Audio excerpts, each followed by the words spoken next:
Students, आज के इस क्लास में हम 5 जुलाई 2023 की करंट अफेयर्स की एमसीक्यूज डिस्कस करेंगे। So let's begin. The first question is who recognizes political parties and allot symbols to them in India. Bharat में जो पॉलिटिकल पार्टीज होती हैं उनको कौन रिकॉग्नाइज करता है और पार्टी का जो सिंबल होता है वो कौन अलॉट करता है। ऑप्शन ए है prime minister of India, option B है president of India, option C है supreme court of India and option D is election commission of India. यहाँ पर आप देख सकते हो कि इस क्वेश्चन का सोर्स क्या है। अभी जो नेशनलिस्ट कांग्रेस पार्टी है एनसीपी, उनके मेंबर्स के बीच में कुछ डिस्प्यूट चल रहा है। ये न्यूज आपके लिए इंपॉर्टेंट नहीं है, आपने क्या ध्यान रखना है, क्योंकि यहाँ पर आप देख सकते हो पार्टी एंड सिंबल मेंशन किया हुआ है, तो इसीलिए मैंने ये क्वेश्चन यहाँ पे इंक्लूड किया है। आपको पता होना चाहिए कि इंडिया में पॉलिटिकल पार्टीज को कौन रिकॉग्नाइज करता है और कौन उनको सिंबल्स अलॉट करता है। तो उसका आंसर है इलेक्शन कमीशन ऑफ इंडिया। और किस प्रोविजन के अंडर करता है? The election symbols reservation and allotment order 1968। ये एम्पावर करता है भारत के इलेक्शन कमीशन को to recognize the political parties and allot symbols to them. तो इसका आंसर है option D, that is election commission of India. The next question is which of the following is not a part of NATO plus? NATO plus का कौन इनमें से member part नहीं है? Option A है इंडिया, ऑप्शन बी है Australia, option C है Israel and option D है साउथ कोरिया। सो यहाँ पर आप इसका भी सोर्स देख सकते हो। ये वहां पर एक एडिटोरियल था न्यूज़पेपर में, India should refuse America's NATO plus bid. So actual में ये एडिटोरियल है, अगर आप इंटरेस्टेड आप रीड कर सकते हो, लेकिन ये क्वेश्चन अभी हम यहाँ पर डिस्कस करते हैं। जो NATO प्लस है, पहले तो आपको ये पता होना चाहिए कि ये ऑफिशियली रिकॉग्नाइज नहीं है NATO के कंसेप्ट के अंडर। ये बहुत इंपॉर्टेंट स्टेटमेंट है। NATO प्लस की अगर बात करें तो एक सिक्योरिटी अरेंजमेंट है किनका, जो NATO मेंबर नेशंस है और 5 ट्रीटी अलाइज है यूएसए की। कौन कौन सी? Australia, New Zealand, Japan, Israel and South Korea. ये इसके मेंबर्स है NATO प्लस के। इसका एम क्या है? To enhance the global defence cooperation. Global level पर डिफेंस में कोऑपरेशन को इंक्रीज करना और जो चाइनीज हैं उनके साथ स्ट्रेटेजिक कंपटीशन में जीतना। तो ये आपको ध्यान रखना है। अभी आपको पता चल गया कौन कौन से मेंबर है। तो इंडिया इसका मेंबर नहीं है, लेकिन इंडिया को NATO प्लस में इंक्लूड करने के लिए काफी टाइम से बात चल रही है यूएसए में। ये भी हमने न्यूज डिस्कस की थी काफी टाइम पहले, तो आपको पता होना चाहिए। The next question is Article 370 gave special status to which state or UT in India? जो Article 370 है इंडियन कॉन्स्टिट्यूशन का, इसने भारत के कौन से राज्य या केंद्र शासित प्रदेश को स्पेशल स्टेटस दिया है? ऑप्शन ए है नागालैंड, ऑप्शन बी है सिक्किम, ऑप्शन सी है मणिपुर एंड ऑप्शन डी है जम्मू एंड कश्मीर। यहाँ पर आप देख सकते हो इस क्वेश्चन का source. Supreme Court to hear petitions challenging changes to article 370 on July 11th। आपको पता होगा कि जम्मू कश्मीर को जब यूनियन टेरिटरी बनाया गया है तो उसके लिए उस टाइम पे आर्टिकल 370 में कुछ चेंजेस किए गए थे। इसी के रिगार्डिंग पिटीशन एक फाइल हुई थी सुप्रीम कोर्ट ऑफ इंडिया में, जिसकी हियरिंग होगी जुलाई 11th को। तो इसी वजह से न्यूज में था, आपको पता होना चाहिए कि आर्टिकल 370 है वो उसने किसको चेंजेस किसमें किए थे, स्पेशल स्टेटस सॉरी किसने किसको दिया था? जम्मू एंड कश्मीर को। तो इसका आंसर है option D, that is Jammu and Kashmir. The next question is headquarters of Shanghai cooperation organisation is located in. Shanghai cooperation organisation के हेडक्वार्टर्स कहां पर हैं? ऑप्शन ए है यूएसए, ऑप्शन बी है ईरान, ऑप्शन सी है चाइना एंड ऑप्शन डी है Russia. इस question का भी आप सोर्स देख सकते हो। आपको पता होगा, हमने काफी टाइम पहले भी डिस्कस किया था कि एससीओ की करंट चेयरमैनशिप किसके पास है? इंडिया के पास। तो इंडिया एससीओ समिट के लिए वर्चुअली जो चाइनीज के प्रेसिडेंट हैं जी, और जो रशिया के प्रेसिडेंट है पुतिन, एंड जो शरीफ हैं पाकिस्तान के प्राइम मिनिस्टर, इनको होस्ट कर रहा है कौन? हमारे honourable prime minister Narendra Modi ji. तो इसी वजह से न्यूज में था। तो हम इसके एससीओ के मेंबर नेशंस काफी बार डिस्कस कर चुके हैं, आज दोबारा से नहीं डिस्कस करेंगे। अगर आपको याद है तो आप कमेंट सेक्शन में कमेंट कर सकते हैं कि एससीओ के मेंबर नेशंस कौन कौन से हैं। इसका हेडक्वार्टर्स कहां पर है? चाइना में, और पर्टिकुलरली अगर बात की जाए तो बीजिंग में। तो आपको ये दोनों नाम याद रखने हैं, बीजिंग भी और चाइना भी। आगे हम बात करते हैं the world's largest oil exporter is, दुनिया का सबसे बड़ा ऑयल का एक्सपोर्टर कौन है? यहाँ पे आपको ध्यान रखना है, एक्सपोर्टर पूछा गया है।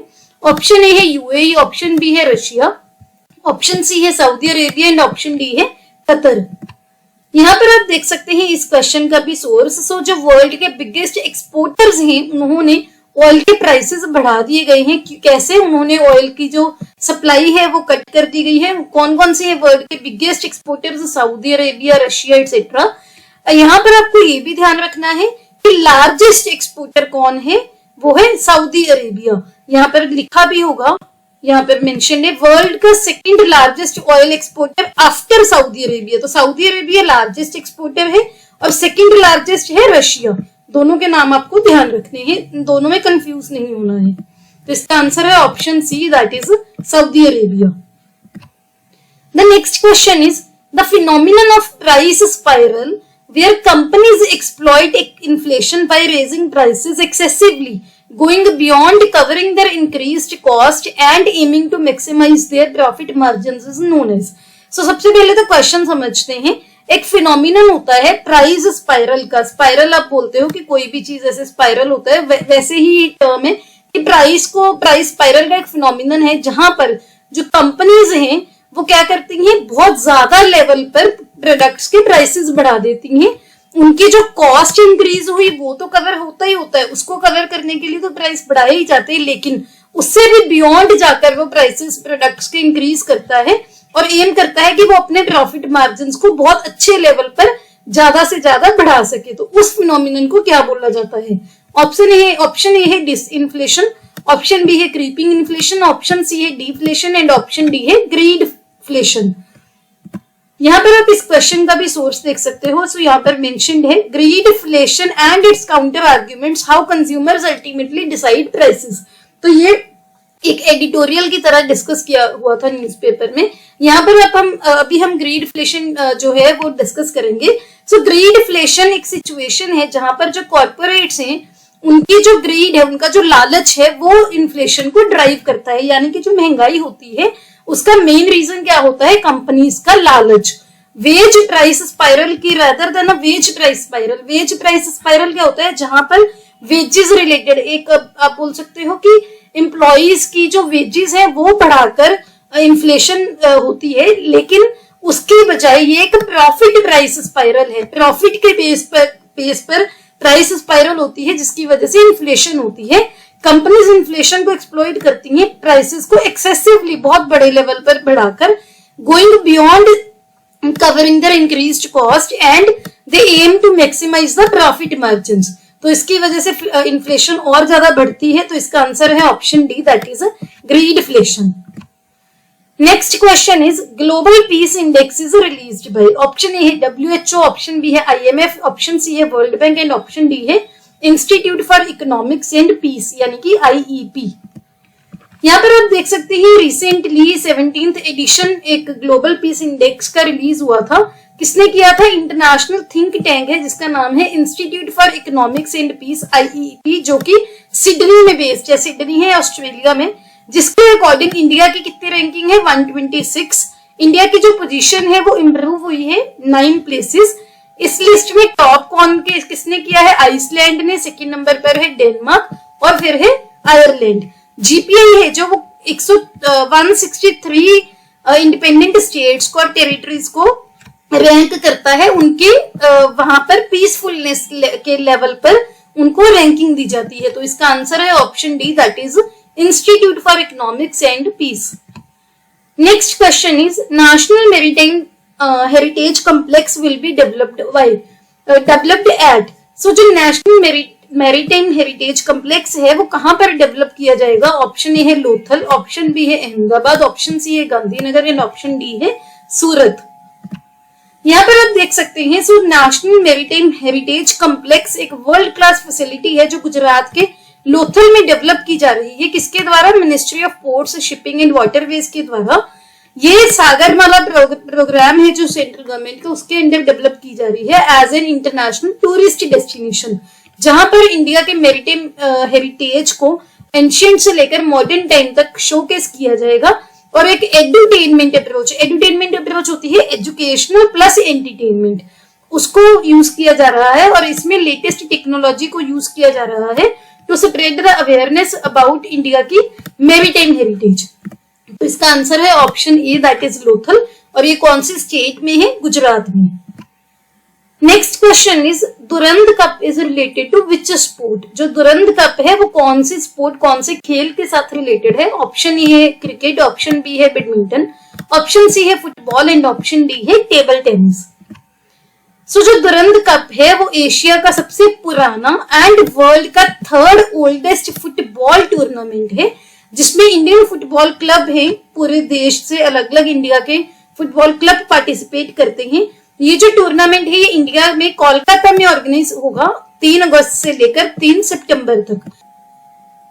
तो इसका आंसर है फुटबॉल टूर्नामेंट। तो जो दुरंद कप है वो फुटबॉल के साथ रिलेटेड है। Next question is Dudhwa tiger reserve is situated in. Dudhwa tiger reserve कहां पर सिचुएटेड है? ऑप्शन ए है उत्तर प्रदेश, ऑप्शन बी है उत्तराखंड, ऑप्शन सी है महाराष्ट्र एंड ऑप्शन डी है तमिलनाडु। यहाँ पर आप देख सकते हैं जो दुधवा टाइगर रिजर्व है कहां पर है? उत्तर प्रदेश में है। तो आपको टाइगर रिजर्व पता होने चाहिए, हम डेली एक एक करके इसको कवर भी कर रहे हैं, तो आई होप आपको ये एक एक करके याद हो जाएंगे बहुत इजीली। तो इसका आंसर है option A, that is Uttar Pradesh. ये हमारे सोशल मीडिया हैंडल्स हैं, आप हमें यहाँ पर फॉलो कर सकते हैं अपडेट्स के रिगार्डिंग। अभी जैसे काफी दिन वीडियोस नहीं पोस्ट हुई थी, तो मैंने अपने सोशल मीडिया पर ही जो स्टूडेंट्स हैं, फॉलोअर्स हैं, उनको इस बारे में इन्फॉर्म कर दिया था कि अभी इतने दिन वीडियो नहीं पोस्ट होगी। तो आप भी ज्वाइन कर सकते हैं बिल्कुल फ्री ऑफ कॉस्ट, और बाकी टेलीग्राम चैनल पर आपको पीडीएफ्स और क्विज भी मिल जाएंगे बिल्कुल फ्री ऑफ कॉस्ट। इनके लिंक आपको डिस्क्रिप्शन बॉक्स में मिल जाएंगे। अगर आपको ये वीडियो अच्छी लगी हो please hit the like button, अपने दोस्तों के साथ वीडियो को शेयर कीजिए। Don't forget to subscribe to my channel. See you tomorrow at 8 o'clock। Have a nice day.